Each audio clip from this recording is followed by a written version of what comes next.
Welcome to Spider-Verse Minute, the tri-weekly podcast where we watch Spider-Man Into the Spider-Verse 1 minute at a time. I'm Caroline Slater. And I'm her brother Sean. And today we are watching Minute 22. It starts with Miles hanging from a beam and ends with Spider-Man noting that Miles' shoe is still untied. What did you end up naming this minute? Just gonna give a heads up, it's not my best title, but I named it New Place, What Dis? I like that. Oh, good. I was really worried it wasn't going to scan well. How about you start with the notes on this one? Yeah, so I really liked in the beginning of this minute how just the way that the camera pans along with Miles as he is lifted up off of the scaffolding. It's got that like sort of uncomfortable sense of when cameras lock onto things in like quote unquote first person, and it feels a little bit off sometimes. Because of like its movement follows something on screen, so that stays pretty still. It only lasts for about a second, but I just really like when things like that happen. Yeah, I get what you mean. I also really enjoyed that, but I also just like in this whole minute itself as well. But during this whole fighting sequence, I like how they just really do stay focused on Miles. Yeah. With this, like, I could easily see them as like, well, there's a cool fight sequence going on, let's focus on that. But they really still keep Miles in the focus of this, which I think is a really cool decision in a way. I don't know if cool is the right word. A very smart decision, because then it feels like we're experiencing that panic of the fight with him. Like, we're not stuck on like, oh, this is awesome. It's like, oh crap, Miles could get hurt at any second, and you can tell that like he's fearing that as well.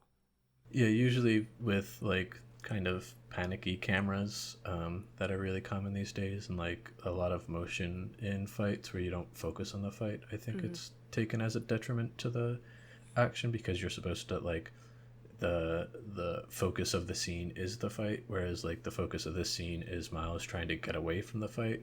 And so you see the fight is almost ancillary to what's happening on. It's just the cause of the stuff, and you're really focused on him trying to get away from that, and like, you know, dodge under the shipping container and run down the hallway while you just see the fight happening in the background. Yeah, and when he's like running away and like the fight's happening in the background, you see it getting lessened, and you can almost like feel yourself get a little calm, like, okay, he's gonna be okay, and then he nearly falls into this giant space, and you're like, oh wait, no, he's not. There's still danger happening. Yeah, I really liked in the fight how they introduced and started. I guess not. They already sort of introduced this, but used more of that like comic language, where the first big thing you get is Peter when he punches Green Goblin, just a big crack that takes up the entire screen at I took note of that. I'm like, that's awesome. Yeah, I really liked how it adds how they use the dimensionality of the scene with this, where they stick it behind Peter and Miles and the Green Goblin. And so like in like old cartoons and TV shows, like that would just take over the screen and that's all you'd see. But I like how they stuck it behind them, and like you can still even see some of the scaffolding that the Green Goblin gets like pushed into, and so it doesn't completely erase everything. It's a really cool like still. Yeah, that's probably one of my favorite uses of the like classic comic book sound effects used in the movie. I also noticed that like at one point Green Goblin's throwing, I guess, bombs, and there are these explosions, and each explosion says boom, which I thought was both cool and funny. But for some reason, I don't entirely know why it reminded me of this, but those explosions, do you remember in Legend of Zelda Wind Waker when you would like kill the enemy, and it would kind of just like they'd have mini explosions. Yeah, I thought of that. I also thought of that a little bit as well, Oh, and okay. how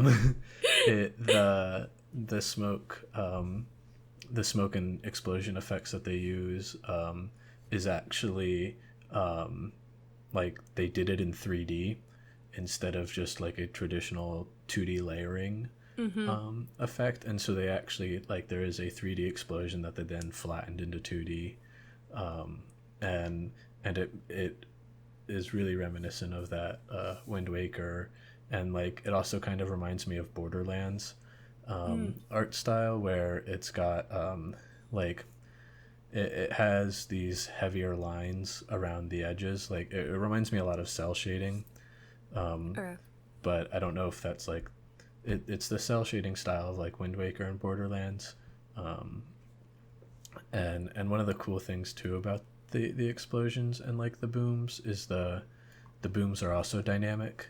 They are. So the one thing I noticed with the first one that they don't do with the second, but there's two booms on top of each other. So there's a smaller boom that comes out of like the immediate explosion, and then there's the larger boom that's like twice as big, that comes out of the like shattering effect, um, and it's really cool because they're not like perfectly in sync, and um, it it it adds this neat bit of dimensionality that um, doesn't always happen with like the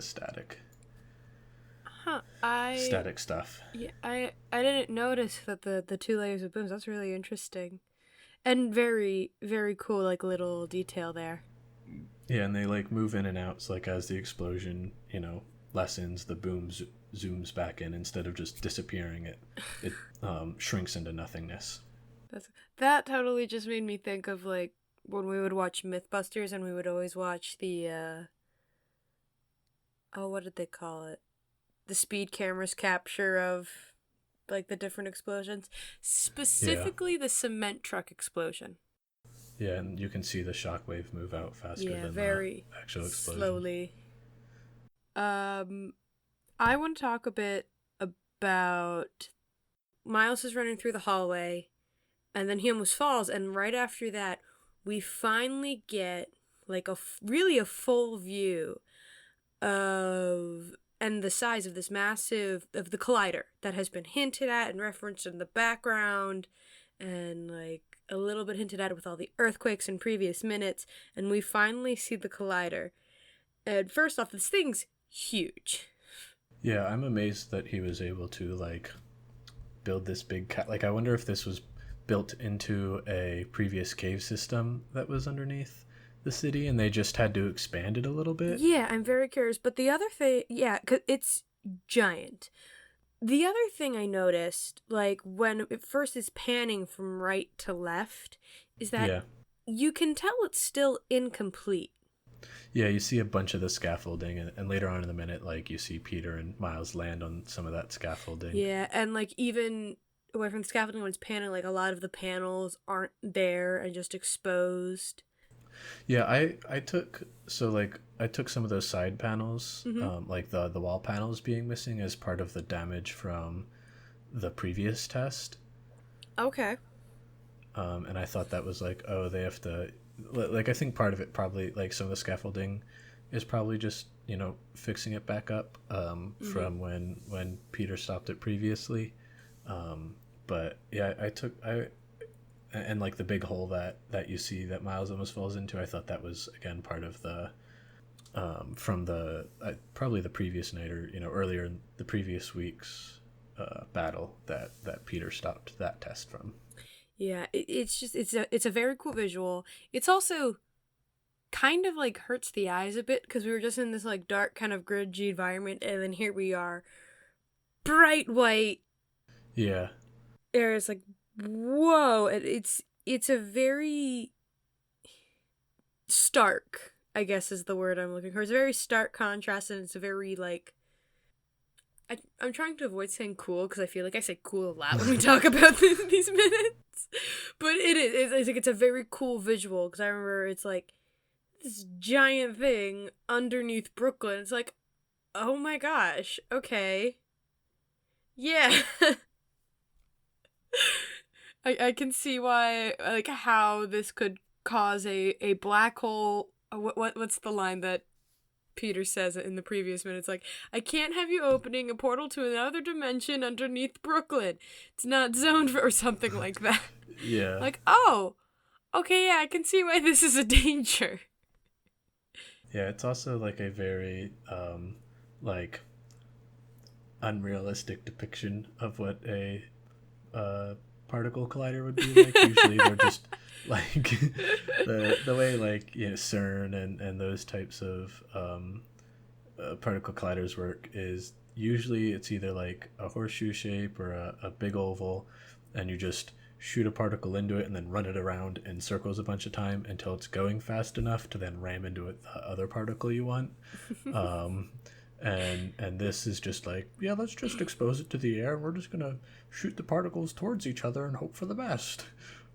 um, the one other thing that was really cool as Miles runs into this part of the scene, we get to see the full thing. Is I like how when he stops and looks over, the camera like goes over a bit further, goes over his body a bit further, and you get that sense of like it adds a bit of that vertigo sense than if we would have just like stopped when he did, or if it was even just a static camera and you saw him like get there and sort of fall over a little bit. Yeah.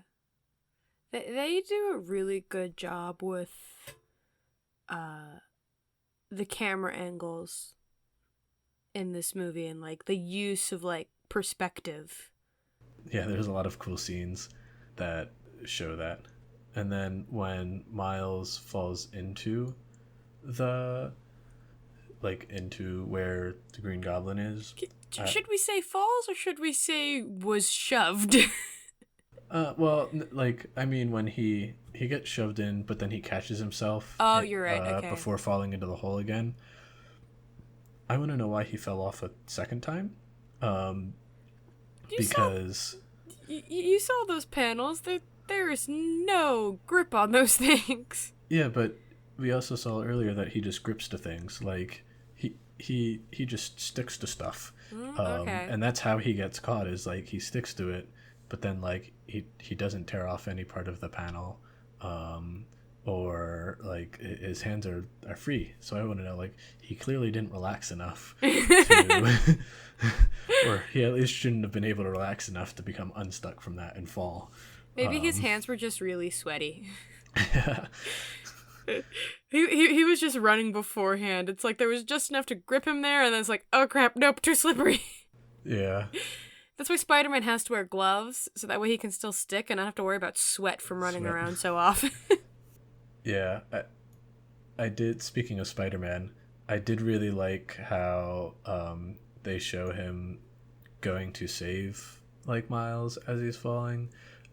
Just his movements, super cool. Where he's like just swinging, kind of looking over, and then he hears Miles scream, and then just does this really cool like twist, shoot out a second web, and then use that to like propel himself towards Miles. And then there was a really cool thing, and then the heroic music plays, which I really like his heroic music. I love his heroic music.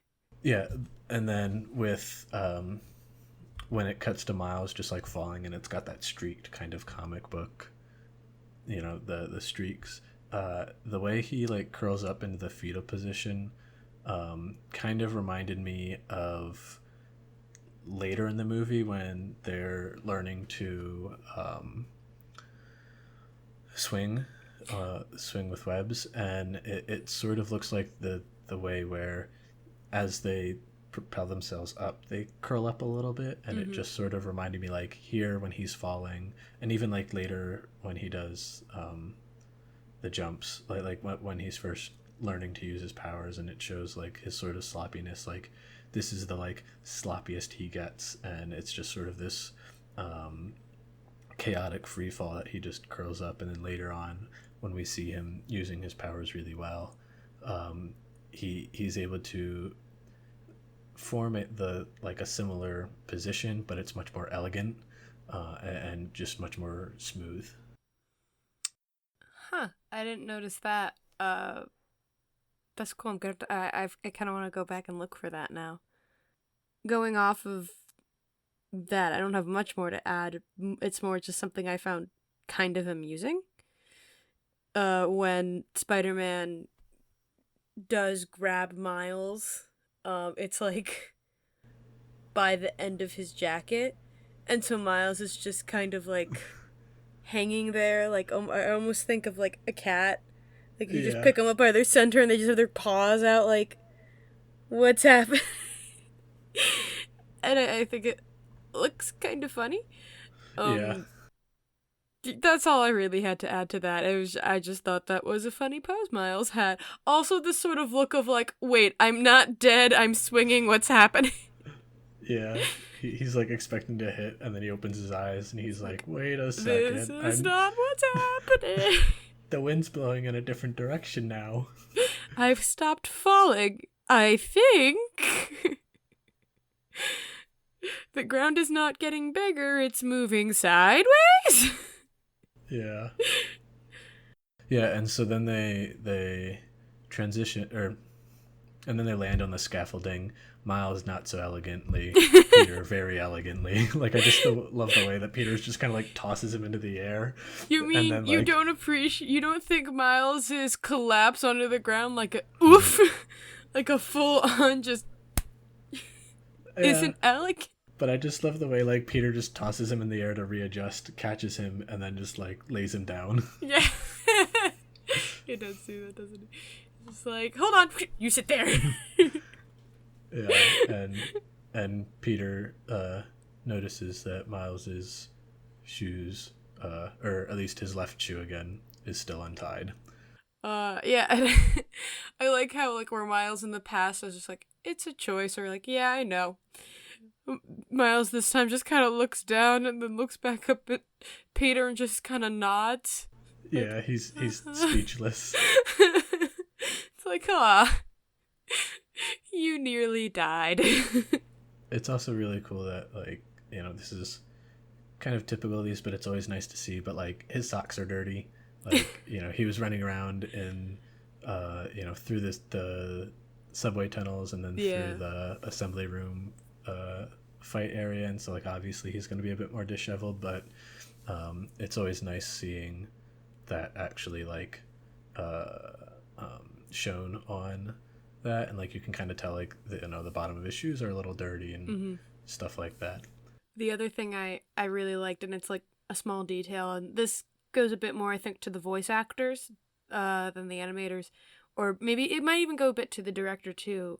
But both Miles and Peter are like breathing heavily, Yeah, but it sounds realistic. yeah. Where like there are times in voice acting when you have to make weird noises that they need to use, and it can be hard to make those noises sound authentic. Yeah, One thing I heard is that you can always tell who's a good voice actor versus who's a great voice actor by who can make a laugh sound natural in a booth. yeah, And I'm like, what? And I tried it one time. I'm like, oh yeah, that is hard. That is hard to make that sound like a genuine, natural laughter when you don't really have anything to go off of. yeah, But another one is like sometimes you have to breathe heavy, and it can be hard to make. Even just as a normal actor, it can be hard to make breathing heavy sound natural if you're starting a scene and you're supposed to be out of breath per se. yeah. And you're not actually out of breath. I had this experience during one of my scenes. I was doing a scene where I was supposed to have run this like marathon beforehand, and I'm supposed to be like out of breath, stopping, catching a breath. And the first time we did it, I wasn't. I'm like, okay, how do I make this sound? I'm like, well, just go for it. This is my first semester, by the way. So and I go in and I'm like, like that. And then my teacher's like, okay, so here's what you need to do when you need to sound breathless on stage. make yourself get out of breath.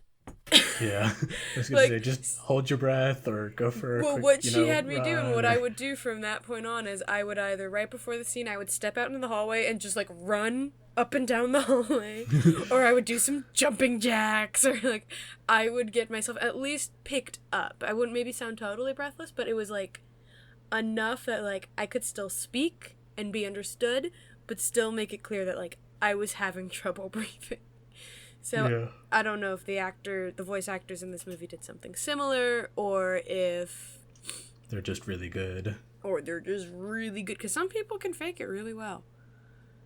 But it was just a little detail that I'm like, oh, they're both out of breath. Like, that's awesome.